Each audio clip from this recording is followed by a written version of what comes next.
Welcome to Fantastic Vision. Please subscribe us before you watch today's video. Recently, Huawei has made another major step forward in its chip production. Huawei has been caught in a dilemma due to the new sanctions announced by the United States in May. It is currently facing a huge dilemma in chip production and a shortage of supply. Huawei is best at chip design, but so far, it has no independent chips and relies on TSMC for many things. For Huawei HiSilicon, over-reliance on TSMC is their biggest weakness. In fact, many companies, including Qualcomm and Apple, rely on TSMC to produce chips, but because they are all American companies, there is no danger of being cut off from supply.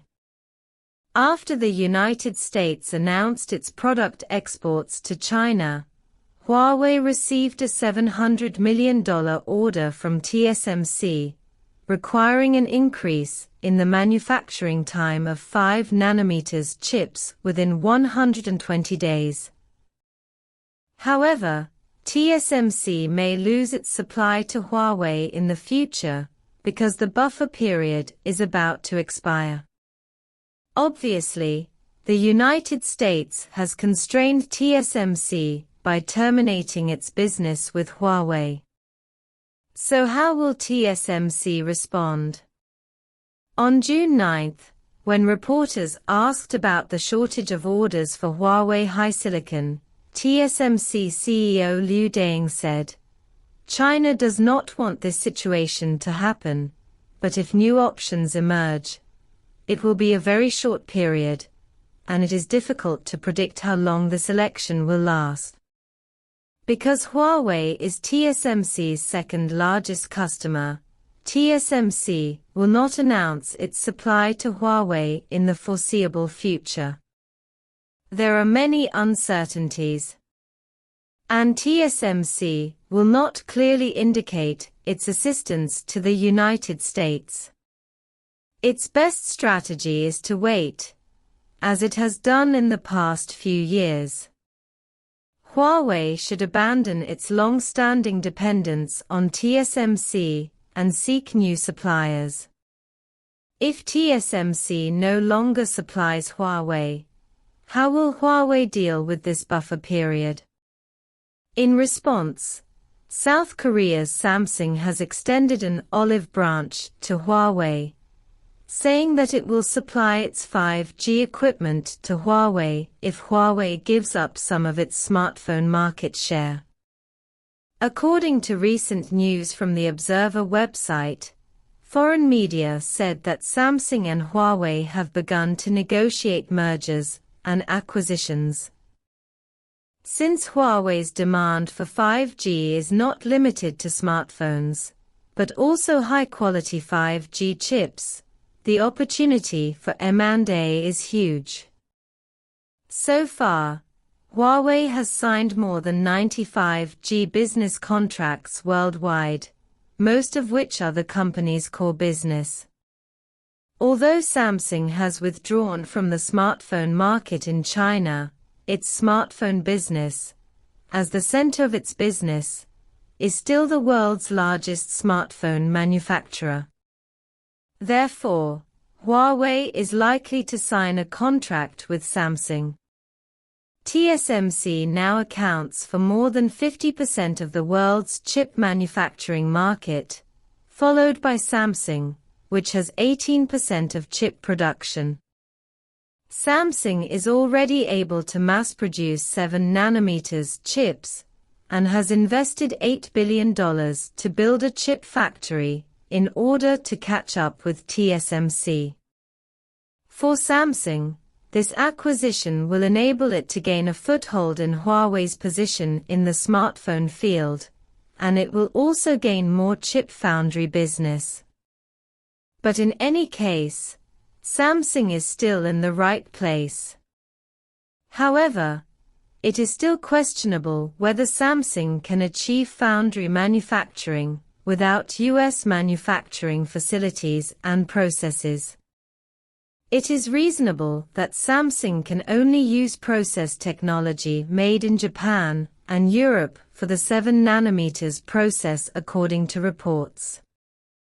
Samsung applied for a far ultraviolet lithography machine from ASML of the Netherlands, and Japan also produced equipment for it to detect the chip.